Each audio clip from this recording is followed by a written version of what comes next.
Chapter 1. The River Hut at Dawn. You wake up in a warm bed. A soft bed of dried rice straw, covered with a simple linen blanket. The air is cool and filled with the gentle scent of the river. You breathe in slowly. You breathe out slowly. You are in a small hut, a humble dwelling by the waters. The walls are made of wattle and daub, a mix of woven bamboo and river clay. This is your home for now. You are a traveling herbalist, a collector of quiet remedies, a seeker of gentle cures. The first light of dawn is here. It filters through the papered window. The window is latticed with finely carved wood. It lets in the soft, gray light. This early light is gentle on your eyes. It does not startle you. It simply invites you to wake. You listen to the world outside. You hear the soft lapping of the river. The river whispers against the bank. It has whispered this way for 1,000 years. You hear the call of a water bird, a soft, low coo. It is a peaceful sound, a calming sound. You slowly sit up. Your movements are slow and deliberate. There is no hurry. The day will unfold in its own time. You place your bare feet on the packed earth floor.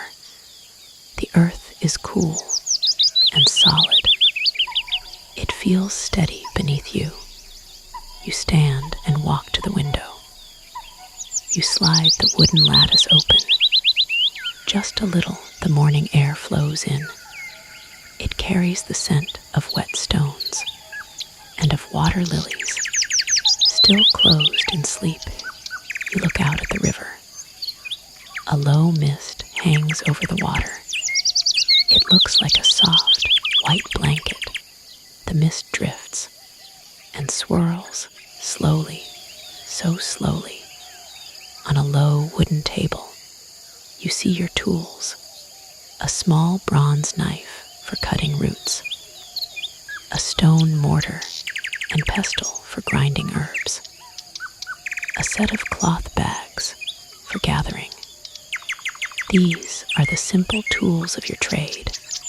They bring comfort and healing. You light a small brazier. You use a piece of flint and steel. A spark catches on the dry tinder. A small flame is born. You gently blow on it. The flame grows. You add a few pieces of fine charcoal. You place a small copper kettle over the flame. You are heating water for your morning tea. You reach for a clay jar. Inside are dried chrysanthemum flowers. You take a small handful. Their color is a pale, sun-bleached yellow. Their scent is faint and honeyed. You place them in a celadon bowl, a bowl the color of a quiet river. Soon the water begins to steam. It does not boil violently. It simply releases a soft, warm cloud. You pour the hot water over the chrysanthemums. The flowers swirl in the water. They begin to open slowly, unfurling like tiny suns in your bowl. The steam rises, carrying a floral scent, a gentle perfume for the morning. You sit on a small stool. You hold the warm bowl in your hands. The warmth seeps into your palms, a soft, penetrating heat. You bring the bowl to your face. You breathe in the gentle steam. You feel your breath deepen. Your shoulders relax. You take a small sip. The tea is light and slightly sweet. It is a quiet beginning to the day. Outside, the sun rises a little higher. The mist on the river begins to thin. The world is waking up slowly, gently. You can see the shapes of willow trees now. Their long, slender branches hang down to touch the water. They are called weeping willows, liu shu. Their leaves are like thousands of gentle green tears. You finish your tea. You feel calm and centered. You are ready to begin your day. A day of gentle tasks. A day of quiet observations. You feel a soft gratitude for this simple hut, for the quiet river, for the warm tea in your hands. You stand slowly. You open the wooden door of your hut. The world outside is soft and welcoming. You take a step outside onto the path of packed earth. The path leads away from the river. It leads toward the village and the farms. You will walk there now. You will walk slowly, with no rush at all. Your breathing is slow. Your steps are slow. The morning is a soft blanket around you. You feel the cool earth beneath your feet. You hear the distant sound of a farmer calling to his ox. The sound is far away and muffled by the mist. You walk, and as you walk, your eyelids grow heavy. The rhythm of your steps is steady and slow. The memory of the chrysanthemum tea is warm in your chest. The sound of the river fades behind you. A soft echo. You find a comfortable place to rest. Just for a moment, you settle back into the warmth of your bed. The image of the misty river is clear in your mind, a peaceful picture. You listen to your own breathing, in and out. Your eyelids grow heavy, so heavy, and the river hums its ancient lullaby. You feel yourself drifting, floating like a leaf on a slow-moving stream. You drift into a deep and restful sleep.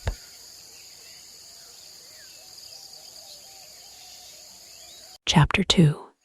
The Wisdom of the Fields. You are walking along a narrow path. The path is made of packed earth, worn smooth by countless footsteps. It winds between flooded fields. The fields are a mirror, reflecting the soft, gray sky. These are rice paddies, Shui Tian, the water fields. They are the life of the village. You see the young rice plants, their green shoots rising from the water.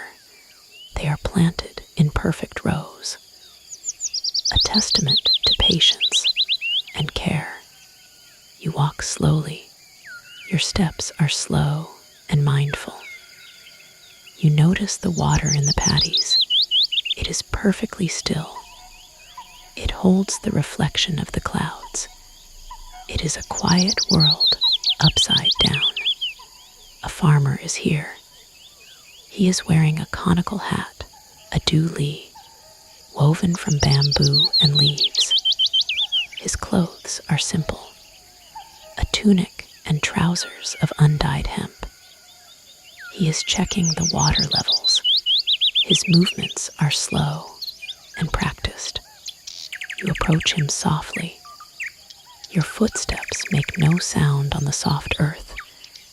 You do not wish to startle him. You stand beside him and look at the rice. He turns his head slowly and nods. His face is weathered and kind. The rice grows well, you say. Your voice is soft, like the breeze. It grows, he agrees.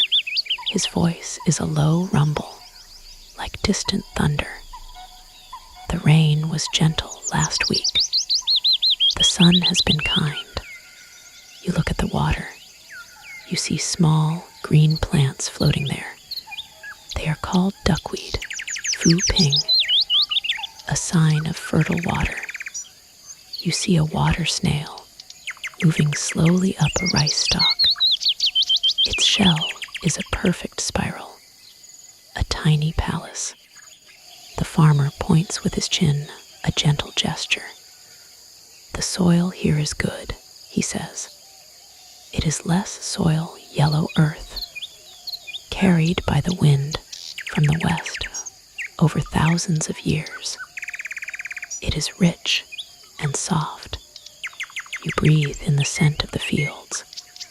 It is a scent of wet earth and of growing things. It is the scent of life itself. You listen to the silence. It is a full silence, filled with the hum of insects and the occasional splash of a frog. You reach into your cloth bag. You take out a small pouch. You hand it to the farmer. For your muscles, you say. After a long day in the fields, he takes the pouch, he opens it, and smells the contents. It is a blend of dried mugwort, yi, and lavender, sun yi cow. Their scent is herbal and calming. Thank you, he says. He places the pouch in his own belt. A simple gesture of gratitude. You look out across the fields. The pattern is beautiful. The flooded fields, the green shoots, the earth paths between them. It is a landscape of harmony, a balance between human work and nature's grace.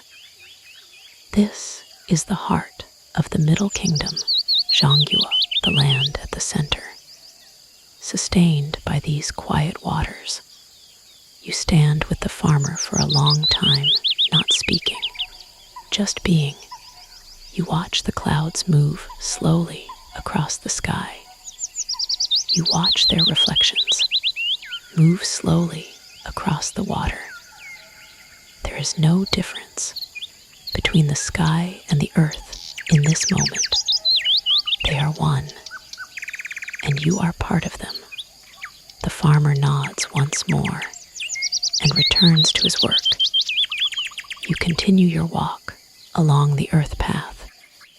Your steps are slow. Your breath is even. The peace of the fields settles deep within you. A feeling of deep contentment. You feel the warmth of the sun on your skin, a gentle warmth. You hear the distant sound of a bamboo flute. Its notes are simple and pure. They drift on the air like falling leaves.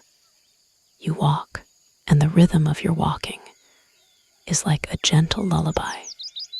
Your body feels heavy and relaxed. The image of the green rice shoots is clear in your mind, a picture of peaceful growth. Your eyelids begin to feel heavy, so very heavy. The memory of the farmer's quiet gratitude warms your heart. You find a comfortable place to rest. You settle back into soft pillows. The world fades to a soft murmur, the hum of the fields, the whisper of the rice. You feel yourself drifting, carried on the still waters of the paddies. You drift into a deep and restful sleep. Chapter 3. The Elder's Tea. You are in the village now. The houses are made of earth and wood. Their roofs are curved, covered with dark gray tiles. The eaves curve upward, like the wings of a resting bird. This is a simple place, a peaceful place. You are walking toward a particular house. It is the house of Elder Wei. He is a man of many years. His hair is the color of snow. His back is bent like an old willow tree, but his eyes are bright and full of quiet light. You come to his door. It is open, a sign of welcome. You tap gently on the wooden frame. You hear a soft voice from inside. "Come in," the voice says. "The door is open for you." You step inside. The room is cool and dim. The floor is clean, packed earth. A single shaft of sunlight falls through a high window. It illuminates dust motes, dancing in the air like tiny fairies. Elder Wei is sitting on a low platform, a kang, which is built over a small fire pit in the winter.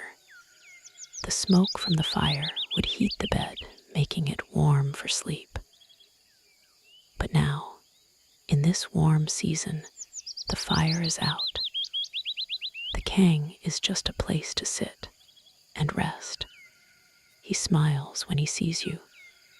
His smile is a network of fine lines, a map of a long and thoughtful life. "Herbalist," he says, "I have been waiting for you." You bow your head slightly, a sign of respect. You sit on a small stool.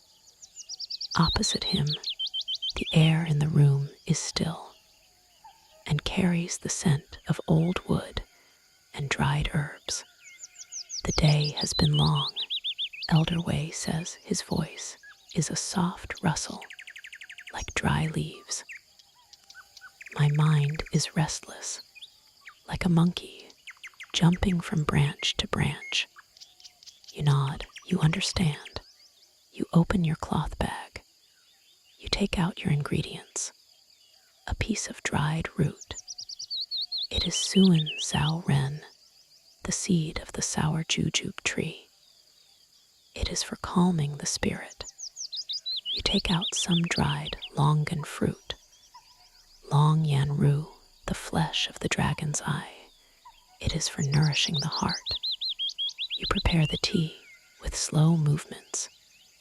You use a small ceramic teapot. Its glaze is a crackled blue, like a frozen river. You place the seeds and the fruit inside. You pour hot water from a thermos, a tan zai, a woven bamboo container lined with clay that keeps the water warm for hours.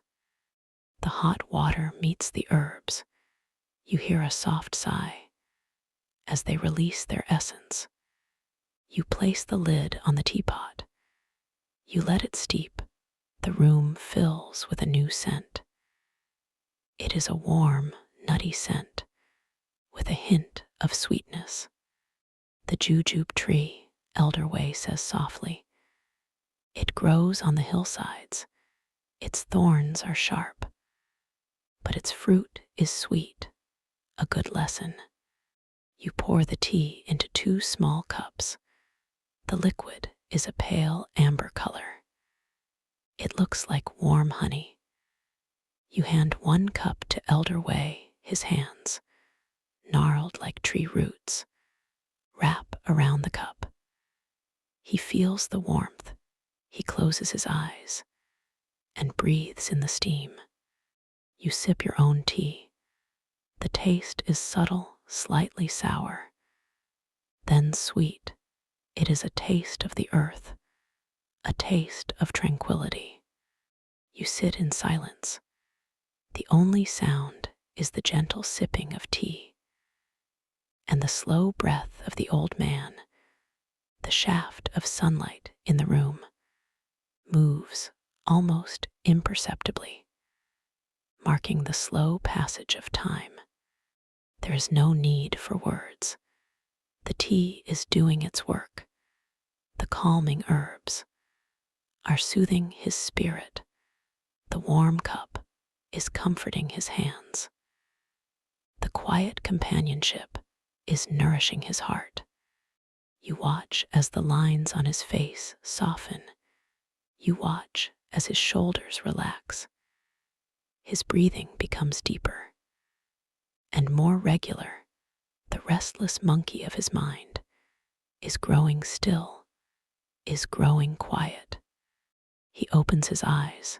They are clear and peaceful.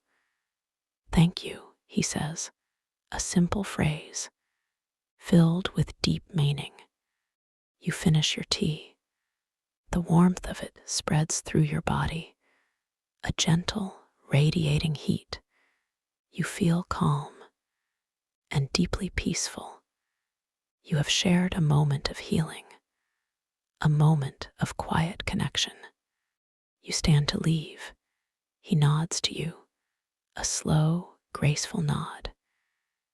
You step out of the cool, dim house back into the soft light of the afternoon.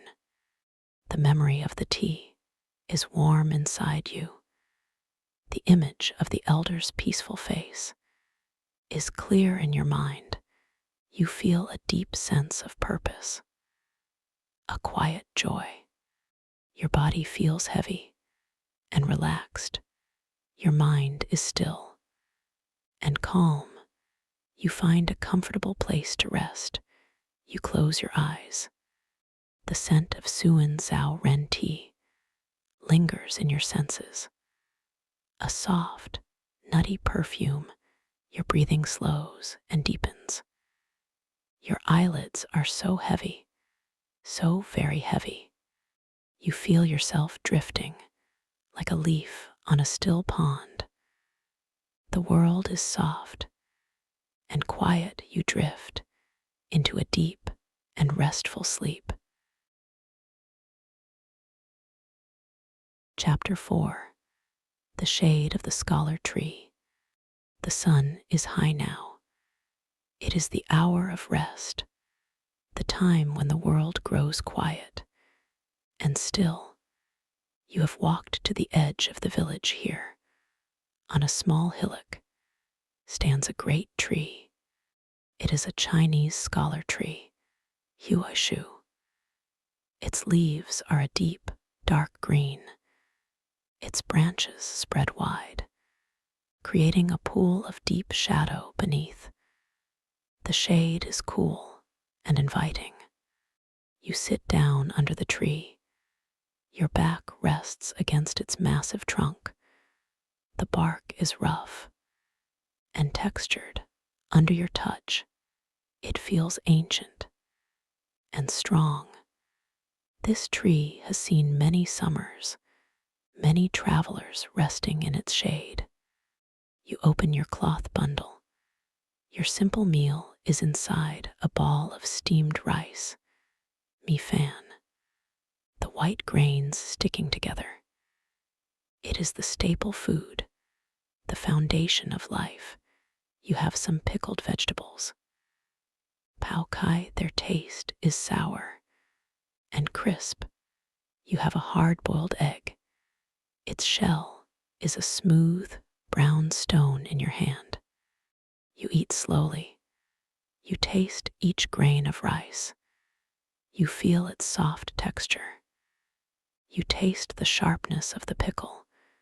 You peel the egg and eat it. Its yolk is a warm yellow, a little sun in your meal. This is a good meal, a simple meal. It is enough. You feel contentment, a deep and simple satisfaction. You look out from your shady spot below. You can see the village. You can see the farmers returning to their homes for their own rest. You can see the smoke rising from a cooking fire. The smoke is a thin, blue-gray line rising straight up into the still air. A gentle breeze begins to blow.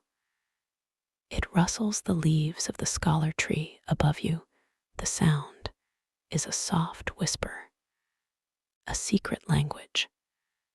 The huai tree is known for its beautiful wood, used for making the finest furniture, and for its flowers, which are used to make a yellow dye. The breeze feels cool on your skin. It carries the scent of the tree, a faint green scent. It carries the scent of the earth, warm and dry. You close your eyes. You listen to the sounds. The rustle of the leaves is a constant, soothing sound, like the sound of a gentle stream. It washes over you. It cleanses your mind of thoughts. You hear a bee buzzing nearby. Its hum is a drowsy song. You hear the far-off call of a cuckoo bird. Its two-note song is peaceful and melancholic. You feel the solid earth beneath you. You feel the strong tree behind you. You are supported. You are held. There is no need to be anywhere else. There is no need to do anything else. You can simply be here in this moment. Your breathing slows to match the rhythm of the rustling leaves. Your body feels heavy, anchored to the earth. The warmth of the meal is in your stomach, a comforting warmth. You are safe here under the scholar tree. You are at peace. The world goes about its business. But here, in this circle of shade, time has slowed to a crawl, almost to a stop. Your head nods forward, just a little. The sounds around you begin to blur into a soft, harmonious hum. The line between waking and sleeping grows thin and transparent. You are so comfortable, so deeply relaxed. The image of the green leaves is the last thing you see against your closed eyelids, a canopy of peace. Your eyelids are so heavy, too heavy to open. The whisper of the huai tree becomes a lullaby, a song just for you. You lean deeper into the tree's support. You let go of the day. You drift into a deep and restful sleep. Chapter 5. The Dance of the Fireflies. The sun has set. The sky in the west is a soft wash of color, orange and lavender, and the palest green. These colors are gentle on the eyes. They slowly deepen and fade into the blue of twilight. You are back by your river hut. The world is growing dark, but it is a soft, friendly dark. The first stars are appearing one by one. They are tiny pinpricks of light in the vast, velvet sky. You sit on a small, flat stone by the water's edge. You watch the river in the fading light. It is a ribbon of dark silk, moving slowly, endlessly, toward the sea. The air is cool now. It carries the night scent of the water lilies. Their flowers are closed for the night, but their perfume remains, a sweet, heavy scent that hangs just above the water. You breathe in the night air. You breathe out slowly. Your day is complete, a circle of gentle tasks, from dawn to dusk. You feel a quiet gratitude for the farmers, for the elder, for the shade of the tree, for this quiet river. And then you see the first one, a tiny floating spark of light near the reeds. It blinks on, and then off. It is a firefly, Wying Huo Chong, the glowing fire insect. Then you see another, and another soon. The air above the riverbank is filled with them. Dozens, hundreds of tiny, living lanterns. They drift and dance in a silent, chaotic ballet. Their light is a cool, greenish yellow. It does not illuminate the darkness. It decorates it. Each flash is a brief, perfect pulse of life. They rise from the grass. They float over the water. They dance among the willow branches. You watch them, your eyes soft and unfocused. You do not try to follow a single firefly. You simply watch the whole dance, the beautiful, random pattern of lights appearing and disappearing. In the old days, people believed fireflies were the transformed souls of ancient scholars, or tiny fragments of the moon fallen to earth. They are a symbol of the fleeting beauty of summer, a beauty that is brief and therefore precious. Their silent, blinking dance is hypnotic. The rhythm of their lights is a visual lullaby. There is no sound, only this beautiful, pulsing light against the dark. You feel your breathing synchronize with the gentle rhythm of the lights. A deep sense of peace settles over you, a feeling of wonder and contentment. This is the perfect end to the day, a gift from the night itself. The fireflies continue their dance. They are the stars of the earth, mirroring the stars in the sky. You are sitting between them, between the heavens above and the gentle lights below. Your body feels completely relaxed. Your mind is quiet still. There are no thoughts, only the beautiful, blinking lights. Your eyelids are so very heavy. It is a struggle to keep them open. You allow your eyes to close. The image of the fireflies is burned into your mind. A beautiful afterglow. You can still see them dancing on the back of your eyelids. A soft, pulsing light. You listen to the gentle hum of the night, the crickets, the soft rustle of the reeds, the distant hoot of an owl. These are the sounds of the night, the sounds of rest. You are safe. You are warm. You are deeply, deeply peaceful. The dance of the fireflies becomes a dream, a beautiful dream of floating lights. Your breathing is slow and steady. Your body is heavy with sleep. You drift, carried away on the river of dreams. You drift into a deep and restful sleep, a sleep filled with the soft, silent dance of the lights.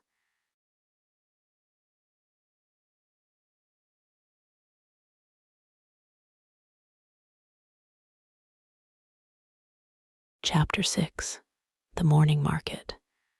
You wake to the sound of gentle rain, a soft pattering on the papered window.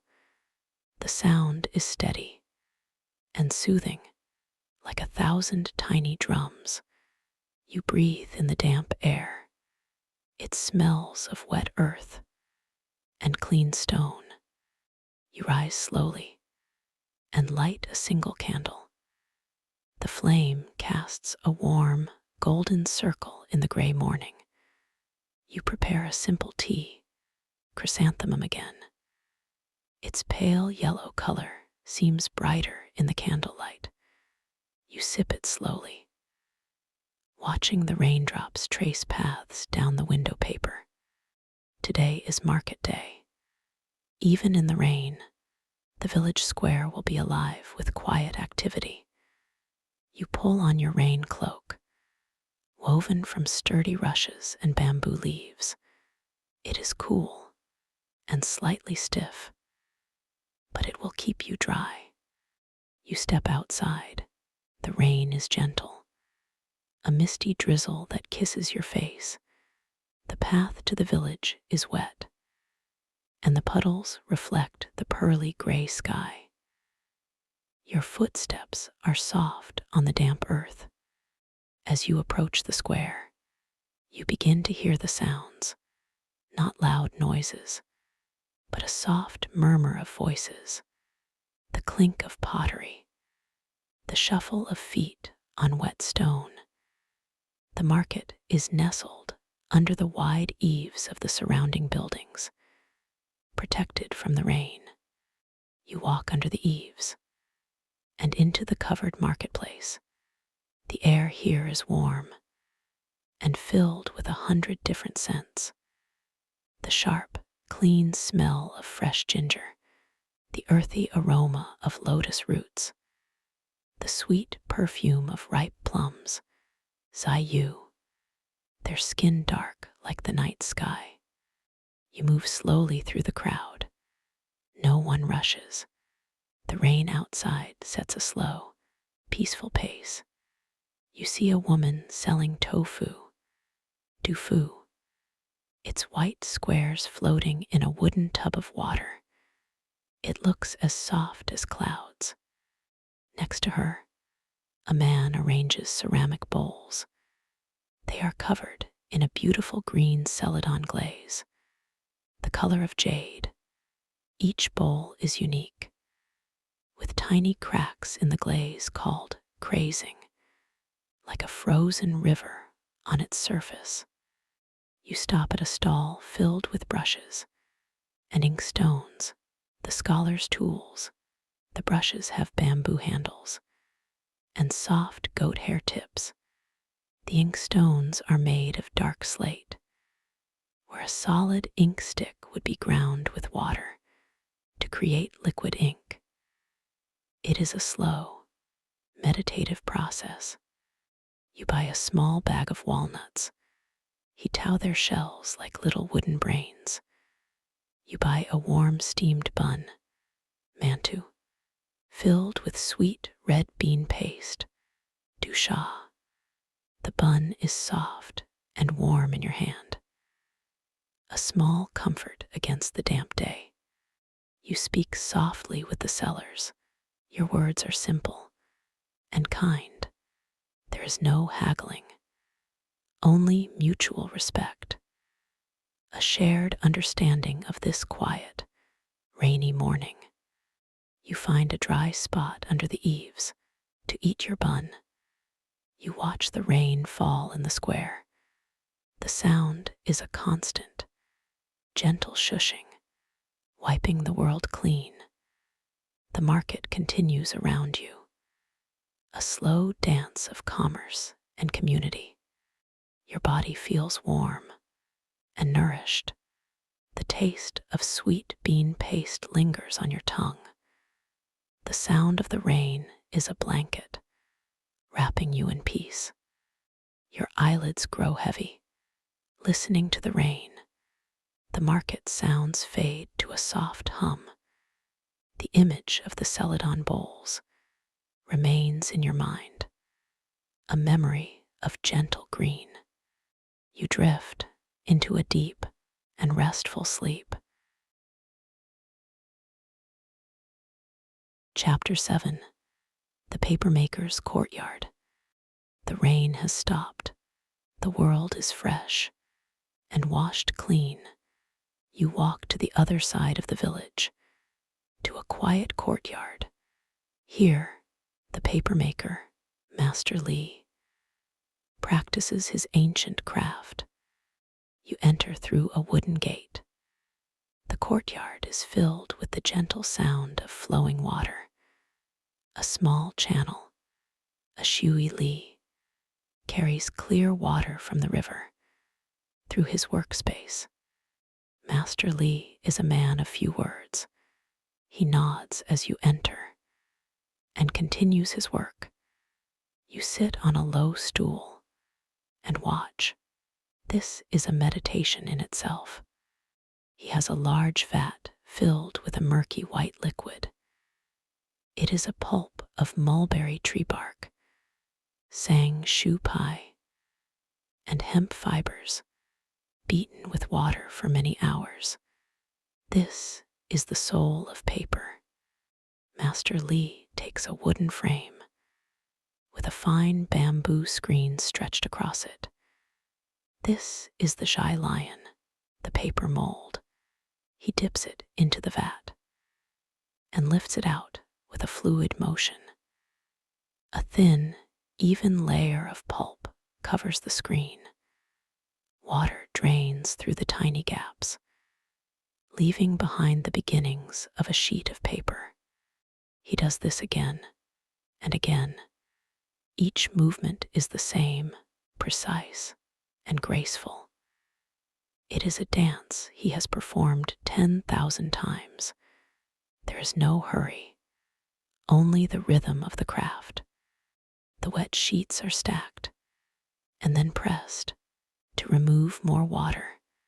Later, they will be brushed onto heated walls to dry, becoming smooth, strong paper, perfect for painting or writing poetry, or for windows like the one in your hut. The scent in the courtyard is earthy and damp, like the forest after rain. It is the scent of transformation, of rough bark becoming a surface for beautiful thoughts. You watch his hands. They are strong and sure. They know this work in their bones. There is a deep peace here, in this alchemy of water and fiber. You feel your own thoughts settling, like the fibers in the vat, becoming still and uniform. The gentle slosh of water, the rhythmic dipping of the mold. These sounds are a mantra, calming your nervous system. Time seems to stretch and slow in the papermaker's courtyard. There is only the water, the pulp, and the slow creation of something beautiful from something simple. Your breathing matches the slow pace of his work. In and out, a deep calm washes over you. Your body feels heavy and relaxed. The image of the white paper forming on the screen is the last thing you see, a blank page ready for dreams. Your eyelids close. The sounds of the courtyard fade away. You drift into a deep and restful sleep.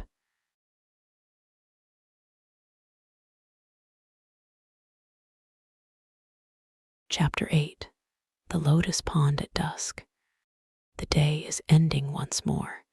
You find yourself at a small, hidden pond, not far from the river. This pond is dedicated to the lotus, Hihua. The lotus flowers are closed now. As evening approaches, their large, soft pink petals are furled into tight points. They look like closed umbrellas, or the painted nails of a sleeping goddess. Their green leaves, Hiyi, are vast and flat, like green plates floating on the water's surface. You sit on the grassy bank. The air here is still and heavy with the lotus scent. It is a sweet, clean fragrance that seems to cleanse the mind. In the teachings of the Buddha, the lotus is a powerful symbol. It grows from the mud at the bottom of the pond, yet it produces a flower of perfect beauty. It represents purity, rising from the impurity of the world. It is a promise of awakening. You watch the water, a dragonfly, Ching Ting, with wings like stained glass, hovers over a leaf. Its body is a brilliant blue, a jewel against the green. The light is fading. The world is painted in shades of blue and gray. The closed lotus flowers seem to be sleeping, gathering their strength for the dawn. when they will open again to the sun.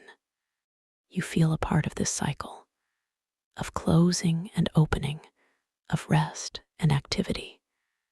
The day is closing, and it is right for you to close your eyes too, to rest and gather your strength. The peace of this place is profound. It is an ancient peace. The lotuses have grown here for generations. They are untouched by the worries of the world. They simply are. You breathe in the sweet scent. You breathe out slowly, letting go of the day, letting go of all thoughts. You are here, in this moment, by the sleeping lotus pond. Your body feels as heavy as the lotus root in the mud below, anchored and safe. Your mind is as calm as the surface of the water.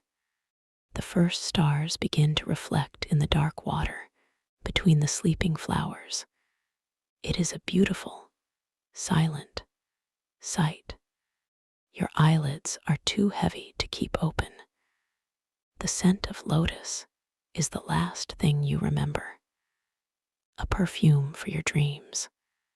You drift into a deep and restful sleep, cradled by the night and the sleeping flowers. Chapter 9. The Silk Weaver's Song. The morning sun is warm on your face. You walk along a path lined with mulberry trees, sang shu. Their leaves are broad and deep green. This is the food of the silkworms, the beginning of a beautiful transformation. You come to a long, low building. The sound from within is a gentle, rhythmic clicking, a soft, wooden music. You step inside. The air is cool and dim, and filled with the faint, dry scent of moth wings and mulberry leaves. This is the weaving house. Dozens of wooden looms fill the space. Each one is operated by a weaver, her hands moving with a fluid grace that speaks of years of practice. The click-clack of the shuttles moving back and forth is a steady, hypnotic rhythm. You sit quietly near an older weaver. Her name is Auntie Lan. She smiles without looking up, her hands never ceasing their dance. She is working on a bolt of silk. See Chu, the fabric shimmers, catching the light from the window in a soft ripple. It is a deep, royal blue, the color of a twilight sky. You watch the shuttle. It is a small, boat-shaped piece of wood. It carries the weft thread, back and forth, through the long, strong warp threads. Each pass, another line of color, another part of the pattern. It is slow and deliberate. It cannot be rushed. The silkworms, Auntie Lan says softly, her voice a murmur beneath the clicking of the looms. They eat only the mulberry leaves. They spin their cocoons from a single, perfect thread, a thread 1,000 meters long. We unwind it with care. We twist several threads together to make the silk we use here. You watch her hands.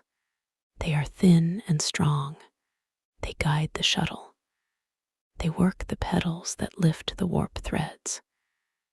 It is a complex dance of hands and feet, but it looks effortless, like breathing. The silk itself is a miracle. It is strong, yet softer than a cloud.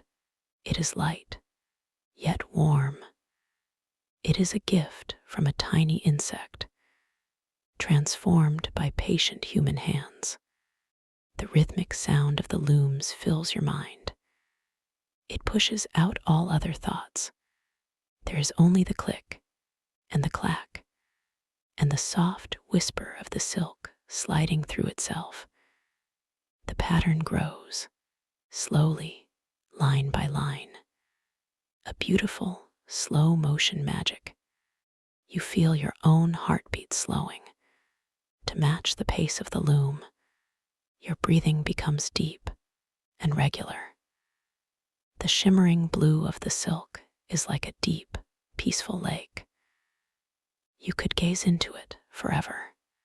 A deep sense of tranquility settles in your bones. The world outside this weaving house fades away. There is only this gentle, wooden music and the creation of beauty. Your eyelids grow heavy, watching the shuttle fly back and forth, back and forth. The sound wraps around you, a cocoon of quiet noise. You feel yourself being woven into the peace of the room, into the soft, shimmering fabric of the day. Your head nods gently. The click-clack of the loom becomes the beating of your own heart, a soft, steady rhythm, leading you towards rest. You drift into a deep and restful sleep.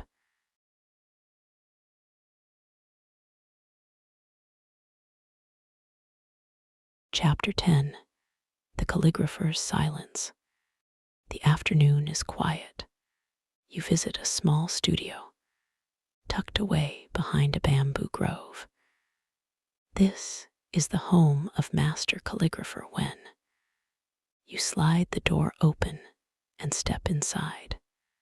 The room is sparsely furnished. A low table, a cushion, and a shelf holding brushes, inkstones, and scrolls. The only decoration is a single scroll on the wall, showing a single character, Jaying.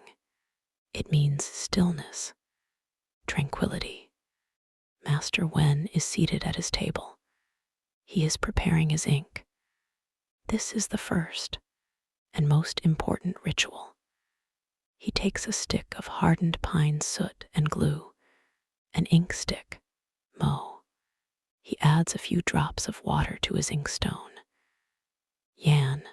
Then he begins to grind the ink stick in a slow, circular motion. There is no sound, but the soft, grinding whisper of stone on stone. It is a slow, meditative sound. He does not rush. He grinds and grinds until the water becomes a deep, glossy black. The ink must be perfect. The mind must be perfect to make it. You sit and watch. You breathe in the faint, sooty scent of the ink. It is a clean, ancient smell, the smell of wisdom and history. When the ink is ready, Master Wen selects a brush. He dips the tip into the dark pool. He holds it over the stone, letting the excess drip away. His hand is perfectly steady. He leans over a fresh sheet of paper. He takes a deep, quiet breath and holds it. His entire being is focused into this single moment. Then, his hand moves. The brush touches the paper. It is a dance of pressure and release. His arm moves from the shoulder, strong and sure. The black ink flows onto the white paper, creating a character. It is not just writing. It is a painting of an idea. It is Shan, the character for mountain. You can see the peaks and the slopes in the strong, confident strokes. He works in silence. The only sound is the soft scratch of the brush hairs on the paper. It is a gentle, soothing sound. Each stroke is deliberate. Each stroke is alive with spirit. There is no room for mistake in calligraphy. No going back. Each movement is a permanent expression of the mind and body in harmony. This requires a deep inner peace, a quiet heart. You feel that peace filling the room. It is a tangible presence. The silence is not empty. It is full, full of concentration and beauty and grace. Watching his calm focus, your own mind grows still. Your thoughts, like restless birds, settle quietly on their branches. There is nothing to do but watch the beauty unfold, stroke by stroke. The black ink on the white paper is a stark, simple, and profound beauty. It needs no other color. It is the balance of all things, dark and light, action and stillness. Your eyes feel heavy, watching the slow, graceful dance of the brush. The silence is a soft weight, pressing gently on your eyelids. The world narrows to the tip of the brush, and the peace it creates with every movement. You drift into a deep and restful sleep. Chapter 11. The Mountain Path and the Distant Bell. You decide to climb. Just a little. The path leads away from the village, up the gentle, forested slopes of the mountain. This is Tiantai Mountain, a place known for its quiet beauty and its peaceful monasteries. The path is made of stone steps, worn smooth by the footsteps of countless pilgrims and monks and travelers like you. Moss grows in the crevices between the stones, a soft green velvet. You climb slowly. There is no need to reach the top. The journey itself is the purpose. You breathe in the clean, cool air. It smells of pine, songshu, and damp earth. The tall bamboo, zhu, creaks softly in the breeze, a peaceful wooden music. You stop often to listen. You hear the chatter of a squirrel, the song of a mountain thrush, the rustle of unseen creatures in the undergrowth. These are the sounds of the wild, yet they feel friendly and familiar. Halfway up the mountain, you come to a small, clear stream. It tumbles over smooth, gray rocks. The water is so clear you can see every stone on the bottom. You cup your hands and drink. The water is cold and sweet. It tastes of the mountain itself. You sit on a flat rock by the stream and rest. You can see the village far below, through the trees. It looks like a child's toy. The house is tiny, the river a thin silver thread. The world seems vast and peaceful from up here. And then you hear it, a sound from even higher up the mountain. It is the deep, resonant tone of a bronze bell. Zhang. The sound comes from a Buddhist monastery, hidden in the clouds above. The bell rings once. Its vibration hangs in the air, a single, pure note that seems to fill the entire valley. It is a call to meditation, a reminder of mindfulness. The sound is not loud, but it is profound. It travels through the air, through the trees, through your very body. You listen as the sound slowly fades. It does not end abruptly. It dissolves into the silence, becoming part of it. The silence after the bell is even deeper and more peaceful than before. You feel a deep connection to this mountain, to the monks in the monastery, to the villagers below, to the stream beside you. All of it is one, connected by the clear, ringing tone of the bell. Your body is tired from the climb, but in a good way, a satisfying way. Your muscles are warm and relaxed. Your mind is clear and open. The sound of the bell still echoes in your memory, a peaceful vibration in your soul. You close your eyes, listening to the silence it left behind. The mountain holds you, safe and secure. The breeze cools your skin. The sound of the stream is a gentle lullaby. You are exactly where you are meant to be. Your breathing slows and deepens. Your body feels heavy and content.